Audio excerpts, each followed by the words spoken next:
Hello, my friend. Before we start this amazing episode, I want to invite you to the personal Patreon page of this podcast. If you love what's being done here and want to keep the podcast and the meditations free to the public, then you can come on over to our brand new community on Patreon and donate $11.11 a month, and all proceeds will go towards keeping this free, keeping this going. Plus, we'll be building a community together, and I'll give you bonus material. You can explore this option in the description of this podcast, or just go to patreon.com/Dr. Reese. Let's begin.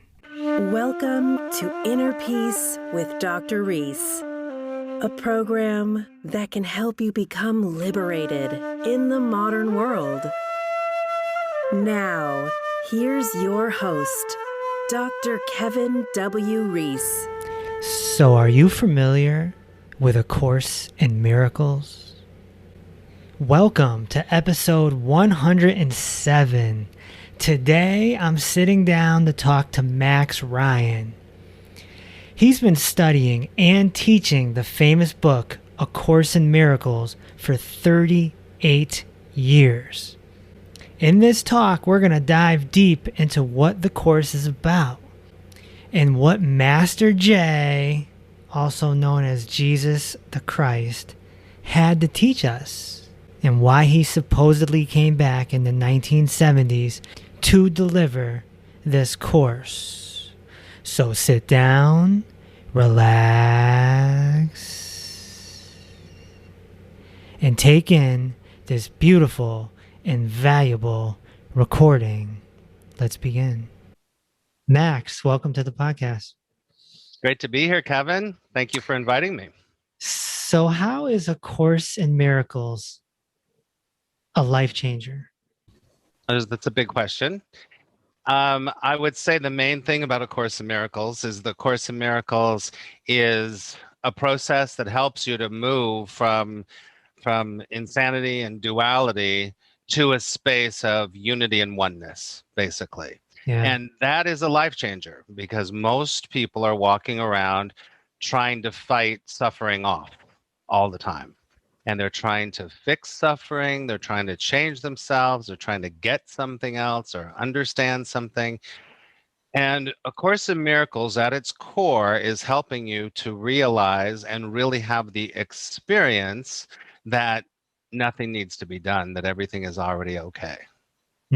Acceptance. Acceptance. And it's realization too, right? So you can either be accepting the story that the egoic mind is telling you, or having the realization that there is something far bigger going on than this story. Does that make sense? Yeah. The thing about A Course in Miracles that always struck me as very interesting is, you know, it's grounded in God, in Jesus, but it's also very Eastern. That's right. It's got that whole matrix feel to it, that we're stuck in this illusion and we just don't know it, and we have to break out, unplug. Very much so. And you know, when you say that Eastern Western thing, it's very true. And that's, I think, I've been practicing and teaching A Course in Miracles for 38 years. So before I even came to it, I was really spiritual, and I'd read and studied and done a lot of different paths. And when I found A Course in Miracles, it was just this balance between, because a lot of Buddhism was making sense to me, but then a lot of real metaphysics was making sense to me, but then certain Jesus stuff was making sense to me a lot. But then all together, there's this, because it uses Jesus and it uses Christic terminology, but in a way that you never really think about it. Right. Yeah. Which makes it very interesting. It really does. Well, as the story goes, Dr. Helen Schucman, is that Helen Schucman. Schucman, okay. She was a psychologist or a psychiatrist. Hmm. And one day she started receiving these messages, these downloads Hmm. from who she said is Jesus, Hmm. right? Well, she never said that. Okay. She never said that. In the course, it keeps referring to, well, me, and then it's pretty obvious because it talks about the crucifixion and resurrection, and it quotes the Bible a lot. But there's a section in the chorus where it says, "I am Master J." And when he says I'm Master J, it doesn't mean I'm Master Jesse or Jose. So she never said that it was Jesus. She didn't know what was going on. Okay. She was an atheist, and she was Jewish and half atheist and half Jewish, and she was like, she had no idea really what was going on. So she was receiving messages Hmm. and she scribed them with the help of her friend. Yeah, Thetford, yeah, with her, who worked with her. Yeah. Yeah. Hmm. And she, when it started happening, she called him, as the story goes, like, hey, this is some funky stuff happening to me right now. What's, what do you think? Am I going nuts? What's going on? And he essentially said, you got to scribe that, and he helped her. And for like 5, 6 years, she was just writing. Yeah, I think it's a little over 6 years that she just kept writing. Now, this is interesting because I had a guy on this podcast about a year ago. The same thing happened to him. Hmm. Not necessarily Jesus, but some sort of entity, angel, master, some sort of ascended master, Yeah. wrote 3 books with him. And so when I listen to A Course in Miracles, I have the audiobook. I take it as Jesus talking. Hmm. And in my mind, I'm rationalizing it as, this master's life was cut short 2,000 years ago. Hmm. And he came back in the 70s through this woman to to get the whole message across. Right. And it comes across with this sense of, this is what I really meant. That's kind of what it comes across. And there's quite a few times in the Course of Miracles when he says, the Bible says, da da da da da da da. And he says, I want you to look at it like this, or what I really meant was blah da da da. And so it's like you have to look at it like, there's a fable going on here, and there is meaning going on here, and a lot of times, that meaning has been co-opted by groups and religions that need to control people. Right. And the Course of Miracles is not a religion. Obviously, it's not a Right. religion at all. So. Right. Right. Mhm. It's a massive teaching from supposedly Jesus Right. What I always in tell modern people, times. right. And it's not a self-help book, right? Because a lot of people are like, oh, I'm just going to go get this Course in Miracles, just like I pick up Marianne Williamson, who's awesome. I have a whole story about her. And then they're like, whoa, this is not a self-help book. I mean, this is a spiritual text we're talking about that is very, It's powerful. it's it's so powerful. And if you really start to really study it, a lot of people, they come to me and they're like, I got that, I put it away, and I couldn't do anything with it. That's exactly what happened to me. I got it maybe 10 years ago Hmm. and I couldn't handle it.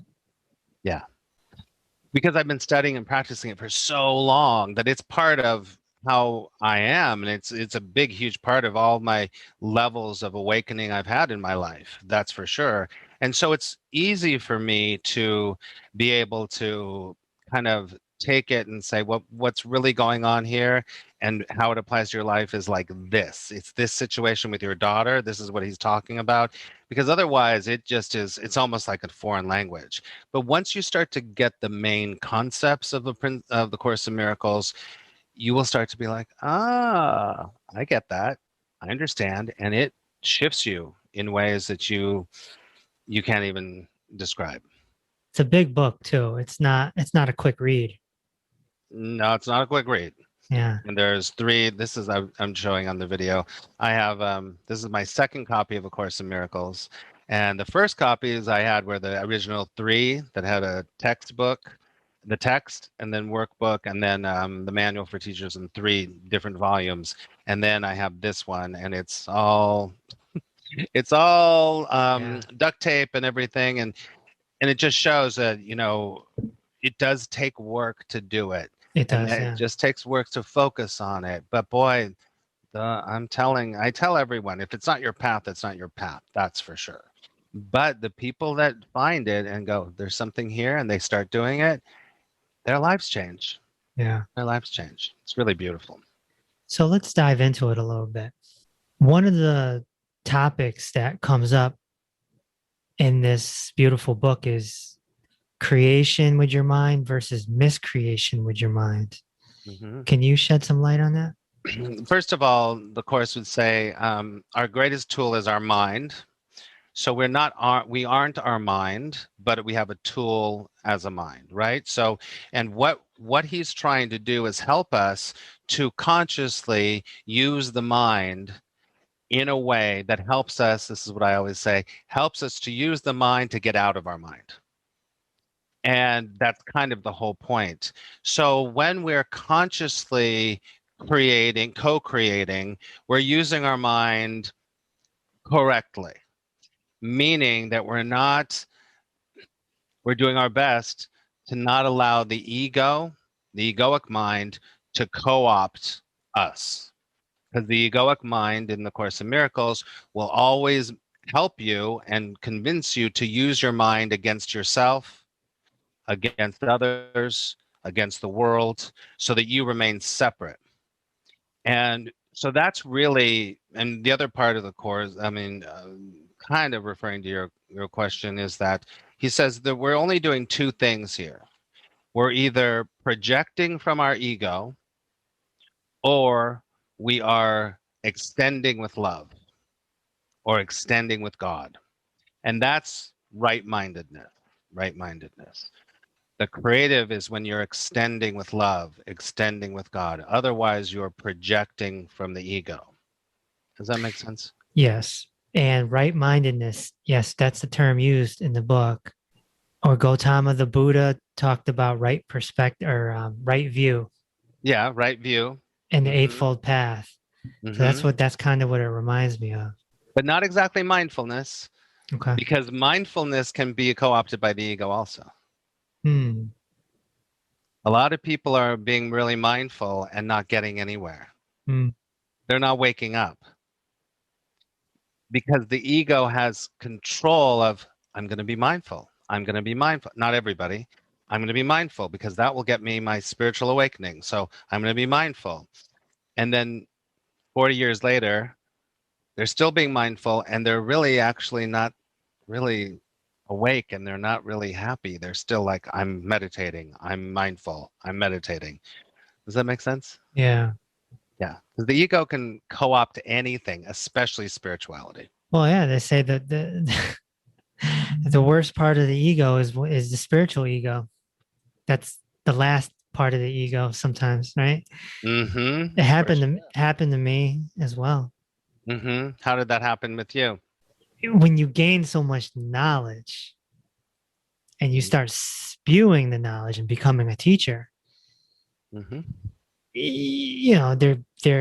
a rise in superiority can emerge. That ego possesses the knowledge, and it's like the last block to overcome. I know and you don't.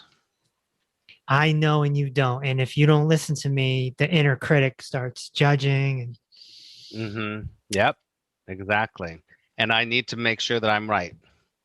Right. Which is another form of separation. And separation always leads to suffering, and just the way it is. And it's really important. I think that I think probably people that listen to your podcast, I think this is a great topic, because I meet people every day, and at one point I probably was like that. I've let it go a long time ago. But this idea that, well, I'm spiritual and other people aren't. Right. Separation. That's the form of separation. So just be really careful of that, because that's the ego just working its way back into your spirituality. It loves the spirituality. Boy, it loves it. So the truth is that we're all one, Hmm. right?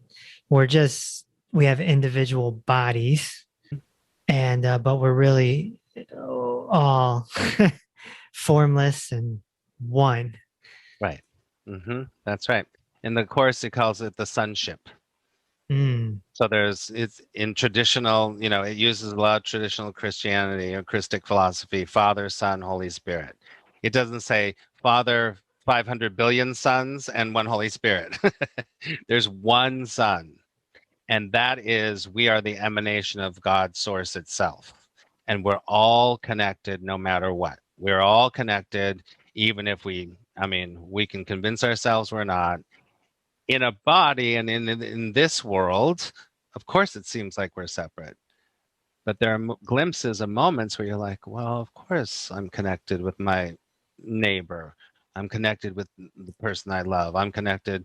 It's like I was saying this just today in my group, I was saying, listen, that oneness thing is really important because just think about it like this. If you or somebody is a murderer and they murder somebody, it doesn't just kill them. It affects the mother and the father and the community and the court system and ad infinitum. And it goes on and on and on. So that's just one way. And the same thing with a loving act. The same thing with, when you smile at somebody and you show them love, and you don't even know them at a store, that could change their life. It could change their day. And they go home and they don't yell at their kid. And then, we're all connected. We're all connected. And metaphysically, there's only one of us here anyway. So I always say that this is how I see it, but this is not in the Course in Miracles. But I always say, I like the imagery of we are all cells in the body of Christ. mm, all one body Yeah. Hmm. made up of individual cells. that have a that from a Course in Miracles point of view that have a highly individualized curriculum. Mm, So if you look at that analogy about cells in the body of Christ, it's like Kevin's cell is a nose cell, Max's cell is a hair cell, Jane's is a elbow cell. They're highly individualized curriculums, but they all work together. the collective. Hmm. Yeah. So if that's the case, Max, then we're living the movie The Matrix in a way. We're in this, it's almost like God's simulation. Hmm. Very much so. Hmm. In what the Course would say, in the illusion. Yeah. There's an illusion that we have projected. He uses the analogy of the sitting in a movie theater with a blank screen. It's very Matrix. And all we're doing is we're looking at this screen and we're projecting all of our beliefs, all of our fears, all of our hopes into this movie. And in the times when you're watching a movie and you lose yourself and you think you're in the movie, he's like, that's everything that's going on here. But we forget that we can get up and walk outside, and real life is actually going on outside the movie theater. So That's the Matrix. how do we get the walkout? We do the course. It's one way. It's one way.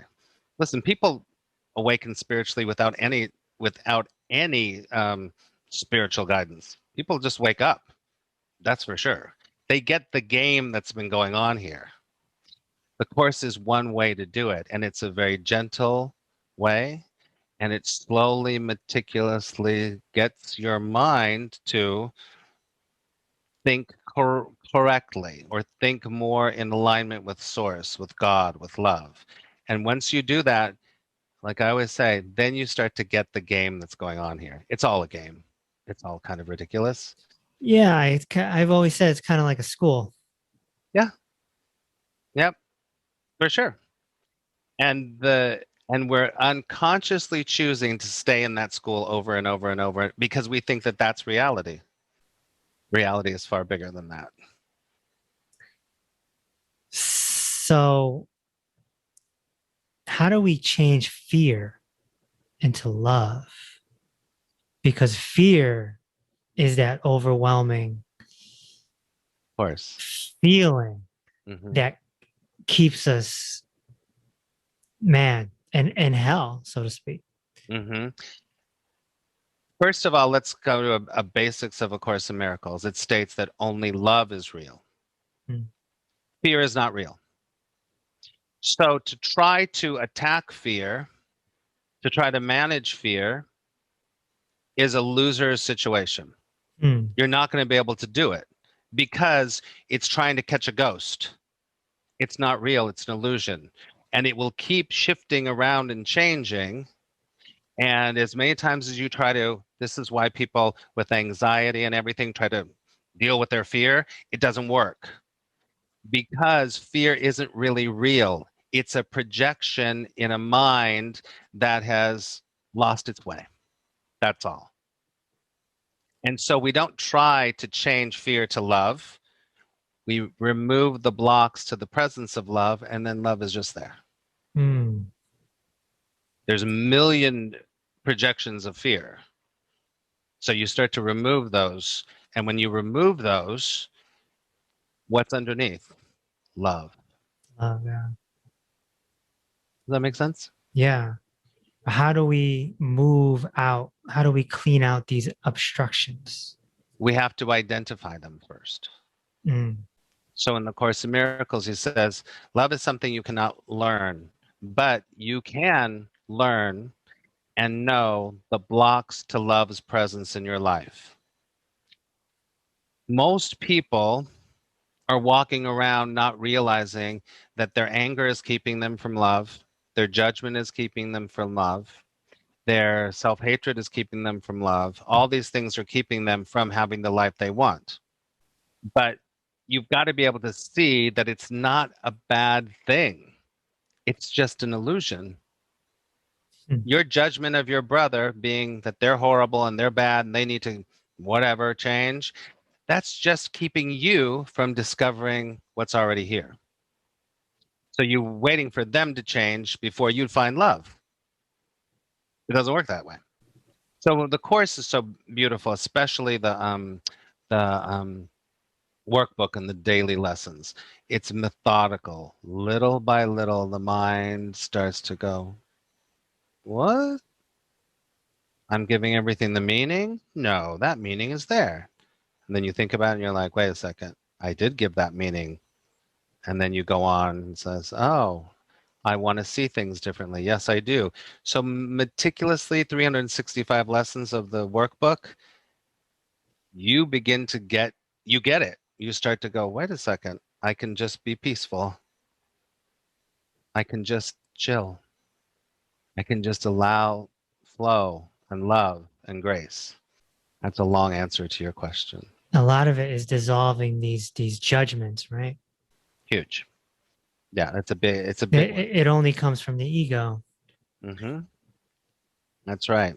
And this is where the Eastern and Western kind of blend in together because it's all this idea of accepting everything as it is.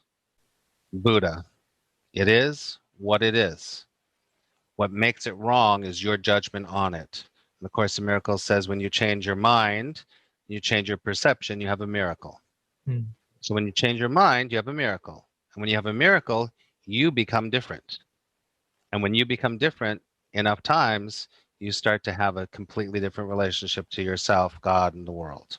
Mm. Why is this world of illusion so enticing? Because the ego wants to, let me say this.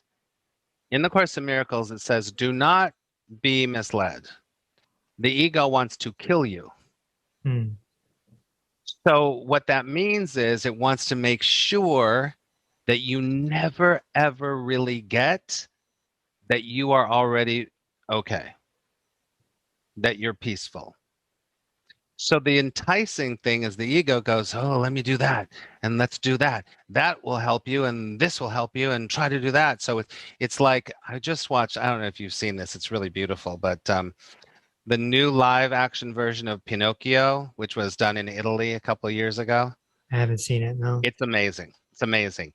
And if you remember Pinocchio, Pinocchio is the little boy and he's like a bad boy and he goes, tries to find, and he's always lured into, ooh, these boys are going to be really cool and that'll be really fun. And then but the whole time he's inside missing his father. And then the Jiminy Cricket character, which is kind of like the Holy Spirit, is going, I don't know if I'd do that if I was you. Because he's being enticed. The world is like the Wizard of Oz. So the world is going, come on, come over here. It's beautiful. Run around here and do all this other stuff. And that's fine. But then there's a point where you go, is this all there is? Because it's finite. The world is finite. So it's enticing you to keep you from going, I already have it. It's already here. I could just be happy. I can just be peaceful. No matter what's happening. No matter what's happening. That's a really great point. Because this is when you really start getting it. Things can be falling apart in your life, in the world, and you still go, I'm okay. I always know when people are starting to wake up because they start to get this thing of like, 6 months ago, that would have pissed me off. And now I'm like, it's okay. I'm not being enticed into going in there and doing the fight or trying to control it. You start to just sit back. I think the two hardest situations for people to deal with is one, losing someone very close to you, like a parent or something. Worse. Or a divorce, maybe. Mm-hmm. And then the second is your own body starting to fail, an illness of some kind. Right. These are the two big ones that people have a lot of trouble with. How can A Course in Miracles help someone deal with one of those two situations? Well, one of the hardest principles of the Course I find for people, and when you get this, your whole life will change, is that we're not a body. Now, anyone listening to this podcast is going to say, well, of course, we're not a body, we're spirit. I get that. But do you really get it? Because when you really get that and you understand you're not a body, the Course says that we are the light of the world. We're not a body. We're not a body. So when you really do get that, first of all fear, like we were talking about, all fear can always, Kevin, be traced back to the fear of dying. Yeah. So if you get you're not a body, you are a spirit that's having a little experience of a body instead of a body that's having an experience. You know what I mean? And when you really get that, then everything changes. Fear really goes down the drain. You're like, it doesn't matter. It doesn't matter if I live or die. Although while I'm here, I'm going to love it. I'm going to bring love to it. I'm going to have a great time. I'm going to help people. I'm going to bring joy to the world in my life and have a good time while I'm doing it. But it's finite. It's not the beginning and the end of the body. So once you get that, a lot of stuff starts changing in your life because fear starts to be like, what's to be afraid of? What, they're going to kill me? Whatever. I mean, literally. You just start to be like, it doesn't matter. And boy, oh boy, what brings you into the present moment more than knowing it doesn't matter if I live or die? And I'm not saying that you're going to be like, this isn't like a suicide pact or anything. It actually makes you appreciate your life more and live your life with much more gusto and joy because you're like, I might not be around tomorrow in this form. So let's make a good time of it. I mean, just the whole thing is like a video game. It's like you're playing Mario Brothers or something, and like you're playing as Mario, and you don't want to necessarily die and lose the game, but if you do, it's like oh well, I'm going to make lunch. That's exactly it. That's exactly it. Or it's like it's the car analogy always works really well too. You're not the car. You don't go, oh, the car is dead. You're the person that's driving the car. You're not the car. So you're the light of energy that's being pumped through with God and love that's making this whole thing go. I had a near death experience about 7 years ago, and I died and I came back, and it was really incredible. It was amazing. And I got everything that I've been teaching for years. I was like, it's all true. Confirmation. It was confirmation because as soon as I left my body, it was like the best thing ever. I knew right away. I was like, oh my gosh, here we go. I get it. And then I came back. People can face their fear of death any way they can. I'm telling you, it's one of the greatest things you can ever do for yourself, to face your fear and really know it. And the course is so great because, especially if you do the lessons, the daily lessons, you will start to, that fear in general just starts to go down. And that fear of death starts to go down too at the same time. You just start to live in a completely different way. So what did you see? What did you experience? Well, I didn't have that traditional thing, the hallway and the tunnel and the light. That didn't happen for me. I was in a state of consciousness. I was put into an induced coma. My body went into sepsis, and it's a long story. I had to be put into an induced coma to keep me alive. Oh, so this is a hospital type thing. Mm-hmm. Okay. Yeah. And then my awareness started to be like, wow, what's going on? Something's wrong. Something's wrong with me. And that was the awareness. And then I was, something's wrong with me. Something's wrong with me. That was the awareness. And then I said, wait, hold on. Nothing's wrong with me. I knew that. I said, oh, it's my body. Something's wrong with my body. And that was the consciousness that I was having. And then I was like, and then this is what happened. I said, oh, it's just my body. Whatever. And that's the moment that everything changed. And timing wise, I know that that's when my heart stopped and they were like freaking out that I was dying. And that's when I was like, it was an overwhelming sense of relief.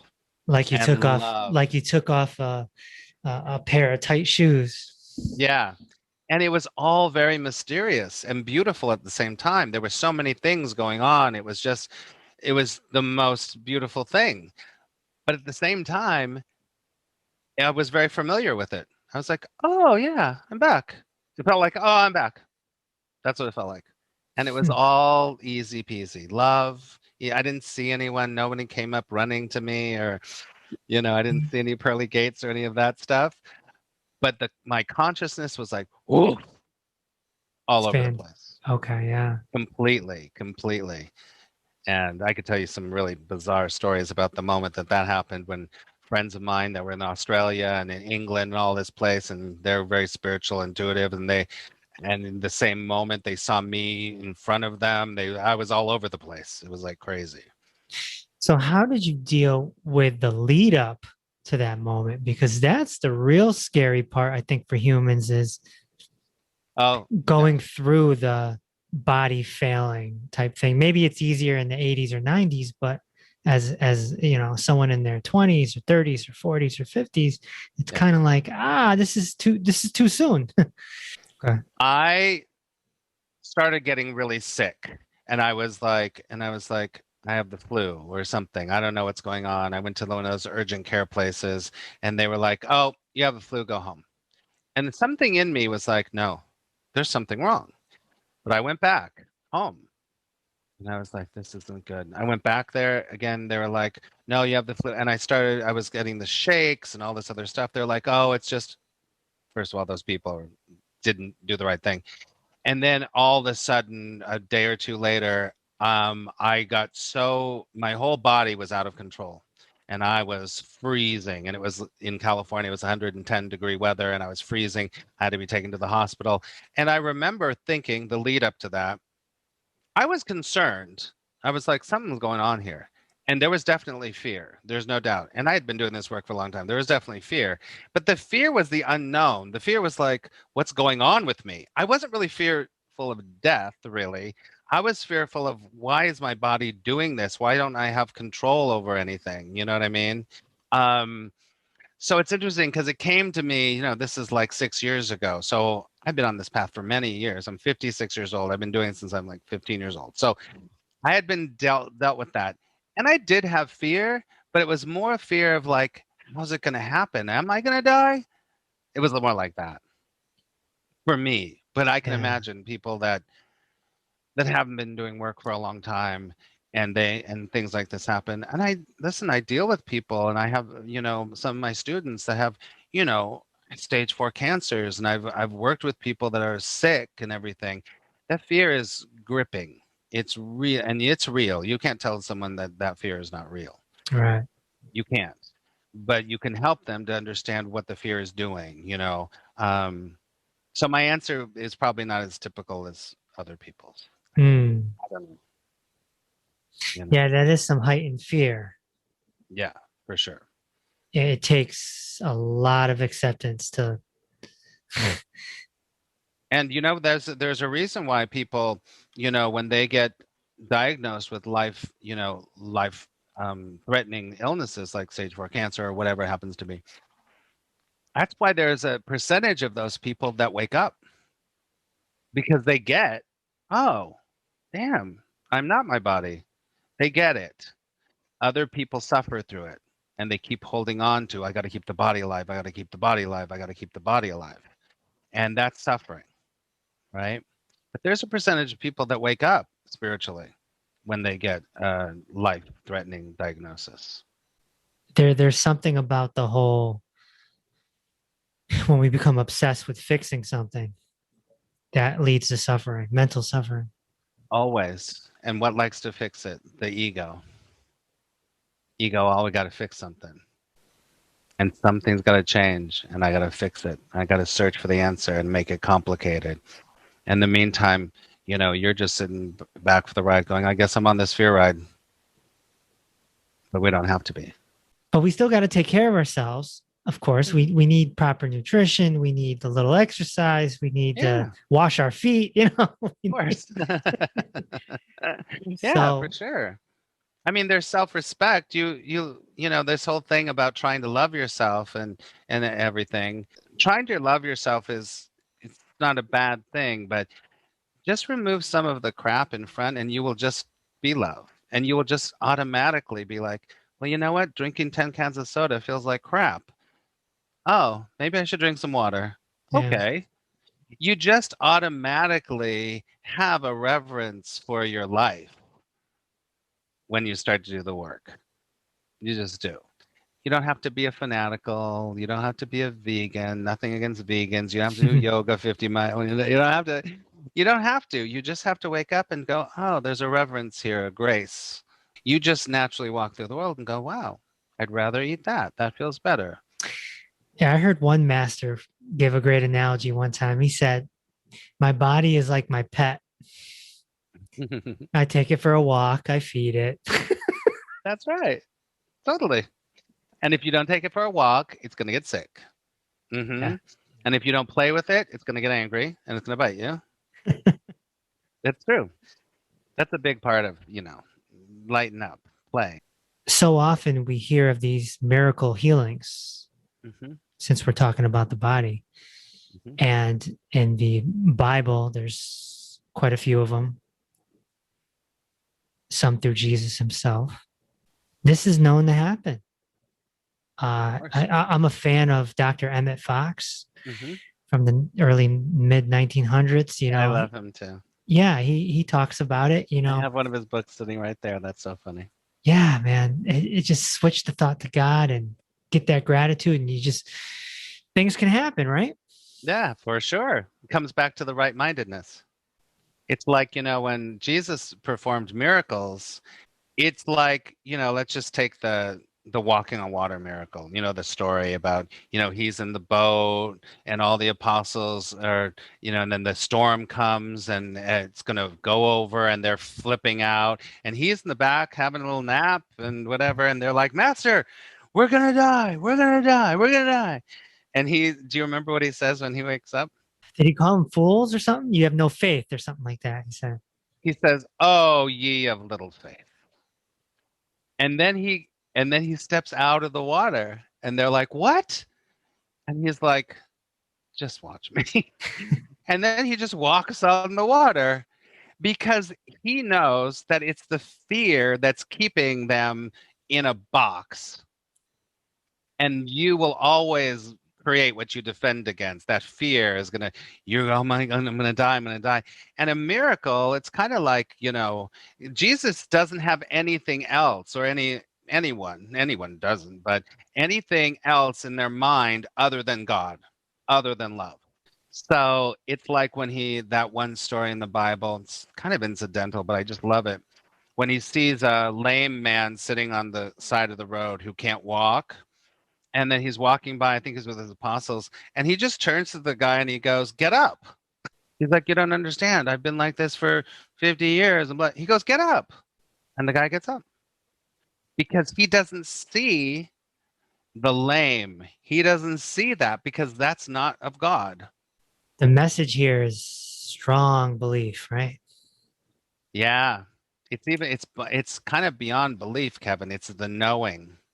The knowing, the understanding, the Almighty God, the all-powerful source is around us. And if you just have faith in that, so much is possible. This is why people do affirmations, right? Yeah, for sure. For sure. The Course in Miracles is a little different because what it does is it asks you to accept the atonement for yourself. The atonement is the at-one-ment with God. So you're never separated from God. But we are convinced we're separated from God, from source, from life, from love. When you really accept the atonement for yourself, there is nothing you cannot do. There's nothing that can ever hurt you, ever. And so it's beyond belief. It's just like the way it is. It's just the way it is. That's how Jesus was. That's how the Buddha was. That's how Muhammad was. This is how a lot of these masters walked around. They're just like, well, I don't understand why you don't see it, but you could have anything. And when you do that, then you live life very differently. Of course, Jesus says, listen, you can do everything that I can do and more, and you will. And he says, your problem is you have an undisciplined mind.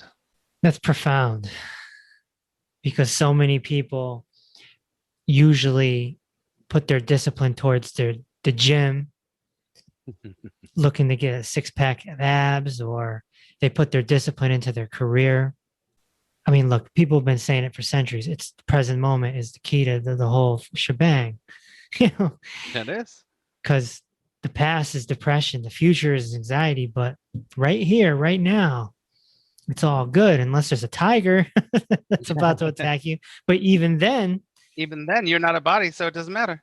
There's a story in the Bible of, I want to say Daniel. He's in the lion's den. Yeah. And he just sits there and thinks of God and he gets out. That's right. Because he's not projecting fear, first of all. He's just being one with God. This is also the work of, again, Emmett Fox. Yes, of course. Yeah, for sure. All of this has been talked about forever and ever and ever and ever. It's all been talked about forever, and it's the truth. It's the truth. One of the most powerful things in the Course is the second lesson in the Course in Miracles is I'm giving everything the meaning it has for me. When you give the meaning to something, boy, oh boy, that's when you're on or you're off. Because your meaning is usually filled with fear or ambition or control. Don't give it any meaning. The tiger doesn't have any meaning. It's just a tiger. In other words, don't take life so serious. That's another big one too, for sure. It's the material world. That's right. Just play. It's finite. It's going to go anyway. So. Right. And we still have to pay our bills. And like we said, take care of our body, but of course, we don't have to take it so serious in the mind. That's right. That's right. Don't be attached to results. This is why the Course is a psychological spiritual study, because it's helping us to really use our psychology to its optimal level.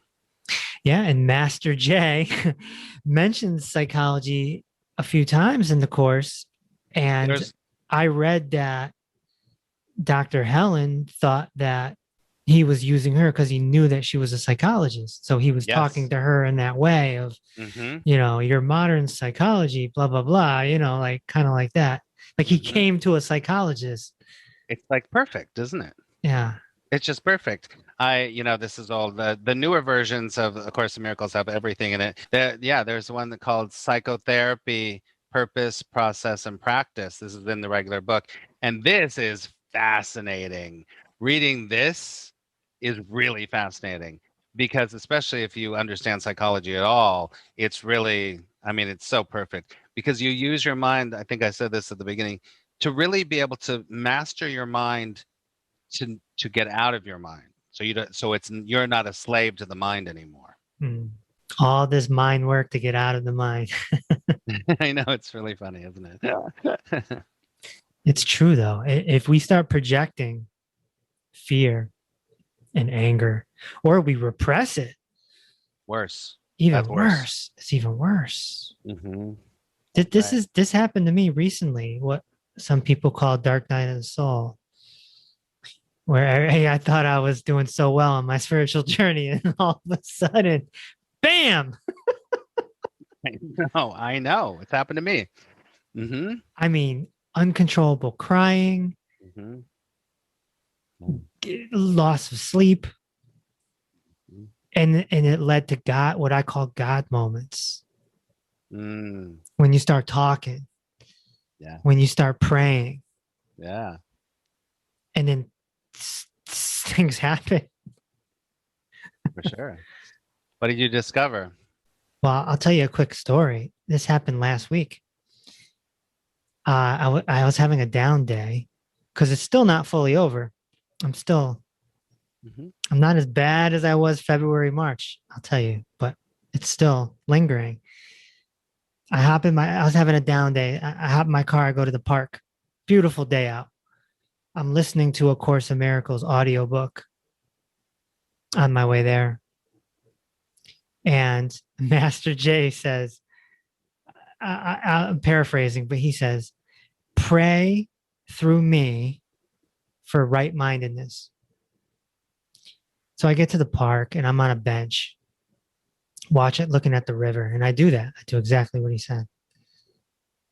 I look over to my right, like 5 feet away. There's something yellow on the ground. I thought it was a light, maybe like a park light or something. Mm-hmm. So I walk over to it. It's a candle next to a bush, a random bush. And underneath the candle is a note. So I'm like, come on. I love it. So I open the note and it says, thanks again. Keep spreading kindness. Love it. Boom. I put the note back under there and You got the message. I got the message. I love it. That's it. That's it, man. I love it. Everything is working for us. I'm telling you, it's all working for us. And you're the dark night of the soul and all that stuff. Yeah. Of course, if you're on if you are serious about really, the truth is the most important thing. Love is the most important thing. If you're serious, you're going to go through these things. And they're not dark. They're exactly what needs to be done because it's the burning off of the ego. It's the burning off of a little more of the stuff and a little more of the stuff. If you don't have those things and everything's peachy keen, I'm like, oh, no, you're not really doing it. It's not really happening because it has to burn off. Those shadows have to come up. It's like a detox. It's like a detox. It is. Because we have to look at that stuff. It's like in the Bible, the wrestling with the angel, or the 40 days across. All that stuff is the same thing. You have to face that stuff. Otherwise, it just controls your journey. Go ahead. It's like coming face to face with the fact that this material world is impermanent, and the people you love are gonna die, and you're gonna die. Your body's gonna die. Their body is going to die. That's right. Right. Even the trees and the grass, it's all impermanent. It's all like this video game. It is. Like the Matrix. But there's Abba, there's Father that loves you no matter what. And there's Abba too. Dancing Queen too. But the source of life, right? Yeah, God, source. But what I don't. That source is not going anywhere. yeah, it's permanent. It's not going. It's always been. It's like the beginning, the alpha, the omega. It's there's no beginning, there's no end. It always is. That's just what's going on, for sure, for sure. And once you get that, you do automatically lighten up. You're like, well, yeah. I recently had someone on this podcast who had a dream of becoming a radio personality in his early 20s, and he got caught in the crack epidemic in the 80s, Mm. and he became a crackhead. And he did some wild stuff for 12 years straight, all sorts of things, and in and out of jail. And one day he was in jail and he just started talking to God. He started talking to God and he got this like download, this something dropping in his spirit that said Romans. And so he found the Bible in jail and he started reading Romans. And in Romans, it says how to get saved. And he was like, oh, wow. He took God and Jesus with him from there on out. And he was still in the streets being a crackhead for another 5 years. Mm-hmm. But this time, he was scared of God. He was a God-fearing man. And he felt that God kept him alive. And then eventually, when the time was right, he ended up going back to jail for 8 months. And it was that time he said, I'm going to read the whole Bible for those 8 months. I got nothing but time. And he did.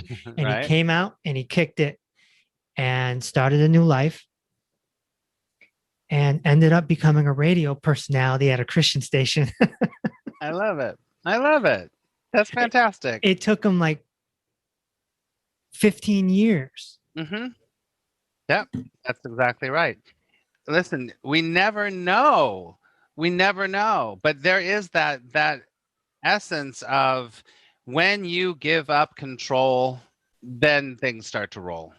It's the giving up of control thing, because Surrender. everything's about control, and when you can give up that control and start to be like, you know what, it's kind of, they say in AA and all that, my It's a life God is thing.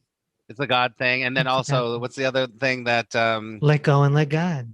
yeah, my life has become unmanageable, that kind of idea. It is unmanageable, so don't stop trying to manage it. Let go. And people are really scared to do that, but when they do that, boy, oh boy, it happens. And it never happens, listen, it never happens in the path or the way or when you think it's going to happen. It just doesn't happen like that. It happens when it's supposed to happen. The right people will come at the right time, and the thing will come at the right time. And and if it's not, listen, if it's not coming right now, it's not the right time. So just hang out. There's always a lesson of patience, right? But when you really get living in the moment, which in the Course of Miracles is called the holy instant, you don't need patience. Patience is another way of repressing. You get it? Yeah. So don't pray for patience. Just sink into the present moment, because it's all here anyway. What should we pray for? Prayer is a very interesting topic, right? And prayer is used definitely in the Course in Miracles. Overall, use prayer to just talk to God, talk to Source, talk to love. Just say, hey, I'm here. I'm here. I'm having a bad day. Kind of challenging to me right now. I don't know if I need anything right now, but I just need to let you all know. If you do need something, there's nothing wrong with that. But, be careful of getting to that, everyone listening, getting that prayer of like, oh, please save me. Oh, God, do this for me. Oh, God, do this for me. Because listen, that's fine. But what you're doing is you're constantly affirming that you are a body.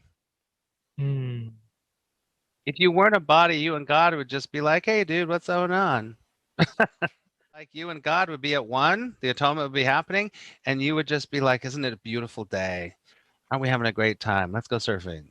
Yeah.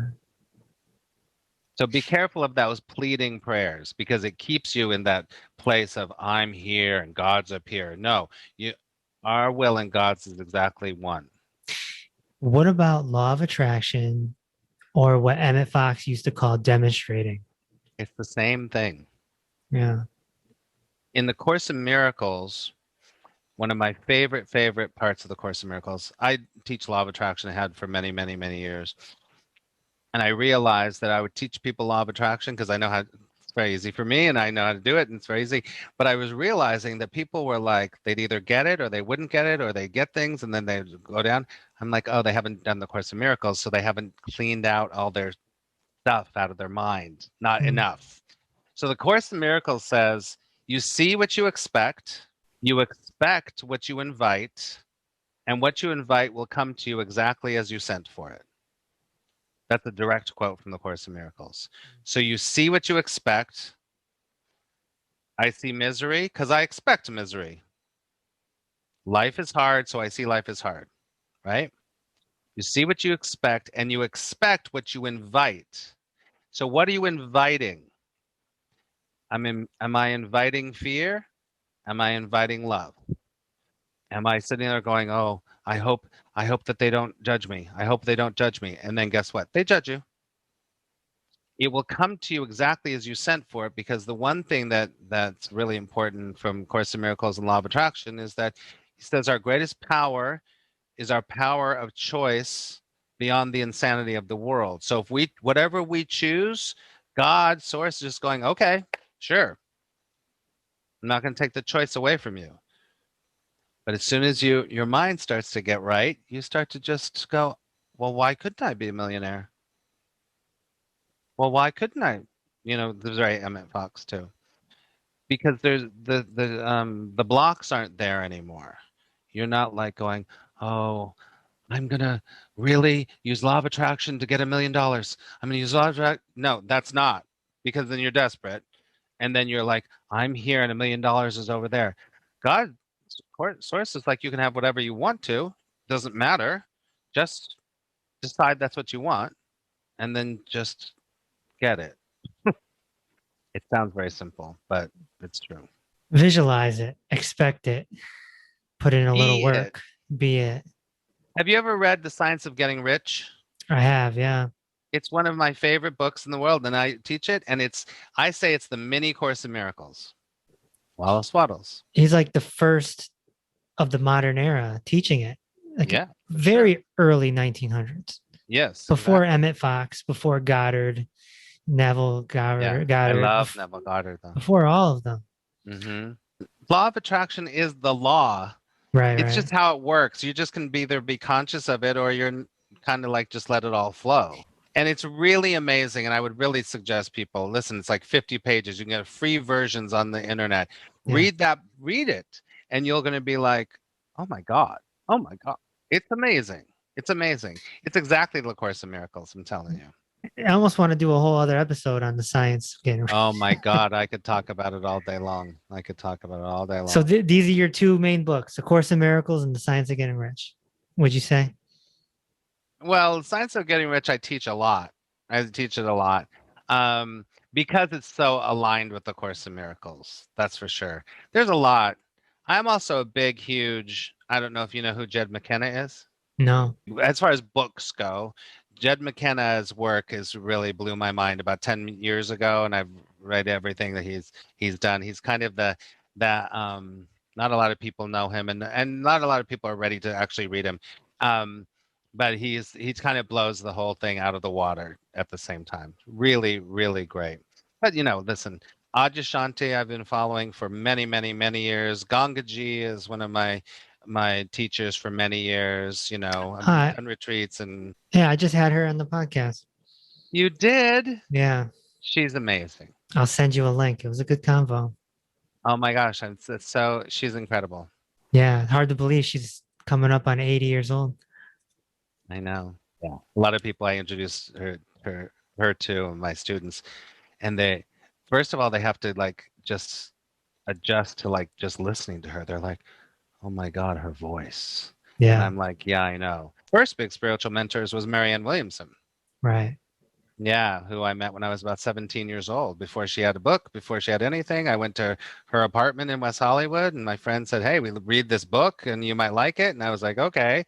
and went there, and went there 1 week, and I was like, oh, this is kind of cool. And I went there the next week, and then the next week, and it was Marianne's apartment in West Hollywood, and she was working on a book, and she started like around LA, doing talks and everything, and that's when I started getting into it, and then helped with the Los Angeles Center for Living, and this is when the AIDS crisis first hit and all that stuff. That's how I got some street cred that way. So Louise Hay and Deepak Chopra and all that stuff. So I've been around a while. So yeah, but Marianne was one of the first people, and she was just like, hey, let's read this book. But that one of the first people that was really like, yeah, let's do this. And then through her, I met so many other people and found my path. She explains it. She explains the course very nicely. Yeah, she does. No doubt. No doubt. Makes it real. The course is a mystical path. So it means you walk it. It's not a philosophy. It asks you, like, you got to apply this to your life. And when you apply it to your life, you see the results. A lot of hardcore Christians don't like it. Oh, no, they don't like it because it's blasphemous of Jesus. They don't want to believe that Jesus sent a message in the 1970s through this woman. Oh, no. Right.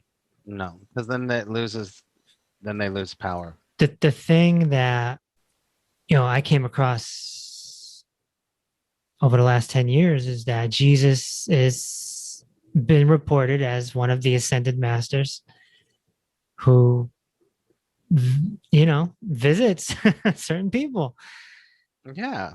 I mean, it doesn't matter. To me, it doesn't matter. People are going to believe what they want to believe, and they're going to do what they want to do. Just good on you. You do that. I do my thing. You do your thing. That's great. Yeah. And I always say, look, even if it's not true, it doesn't take away from the teachings at all. Yeah. Like, how much knowledge did Yoda kick in Star Wars? I mean, come on. Listen, the course has a lot of Yoda in it. Listen, Yoda has a lot of the course in it, for sure. There's no doubt about it. It doesn't matter where you get it. That's what I think. It doesn't matter. But if you're a hardcore fundamentalist, there are principles in the Course of Miracles that go completely against the Bible.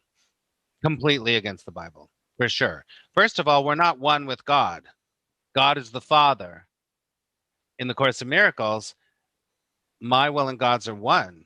Our whole thing is the atonement, to accept that one meant for ourselves, that we are one. We're not God, but we're one. And that's a big no-no in fundamentalist Christian kind of things. Osho used to say, become godliness. I love Osho so much. I do. Me too, yeah. He was insane and crazy, and I loved him so much. Did you ever read under Rajneesh, when he wrote under Rajneesh, The Mustard Seed? No, but I've heard almost like all his sat sayings and lectures, and so read The Mustard Seed. Yeah, okay. That was one of my I discovered that probably around the same time that I started doing the Course of Miracles, when I was like 18 years old, and that was like, that's the he breaks down the Gospel according to Thomas and puts his kind of spin on it. It's really good. Really. Yeah. Yeah, he's the best teacher I've found. I love him. He's great too. And he gets you into a meditative mood while he's teaching you, if you've listened to the audios. And he has those long asses. Too bad that Netflix show about him was only about the insanity of all the structure. Yeah, it wasn't any of his philosophy at all. No, it was an experiment. So what? Yeah, I know. Someone has to do it. Someone has to experiment, right? I know, but it was just amazing. Of like 4 or 5 episodes, and you're like, well, what does this guy even stand for? Yeah. You didn't hear any of his philosophy at all, which is interesting. Well, I'll have to link you, but I had one of his disciples on this podcast who lived with him for 19 years. Wow. And she gives the behind the scenes to everything. Oh, I'm going to watch that. I listened to that. I mean, that's awesome. So I feel like I could talk to you for another hour easy. Me too. I feel like it's probably, the listeners are probably like, okay. Where can someone come find you and say hello? One of the best places to find me actually is on Insight Timer. Insight Timer. Look for me, Max Ryan. I'm there live 5 days a week. I do Course in Miracles work, and you can come watch me there. My YouTube channel, Attract Positive Results. Look for me on YouTube, and also my main site, attractpositiveresults.com. All those places, YouTube, Insight Timer. I'm kind of all over the place too, so you'll find me. Are you on Instagram? I'm on Instagram. My business is called Attract Positive Results. So it's at Attract Positive Results there. Since we're in this material illusion world thingy, we can just attract whatever we want, right? Of course. Of course. I thought you were going to start singing Madonna. Material world. Like, because I thought you were going to say, we are living in a material world. And I was like, where my head is. That's where my head is. All right. Well, Max, it's been a pleasure meeting you and learning from you. Really great talking to you, Kevin. You just made it all so easy. Your Osho techniques worked. Right on. Thanks for listening to Inner Peace with Dr. Reese. If this episode opened your heart, feel free to share on social media and tell your loved ones. Also, be sure to subscribe so you never miss an episode. Until next time, may peace be with you.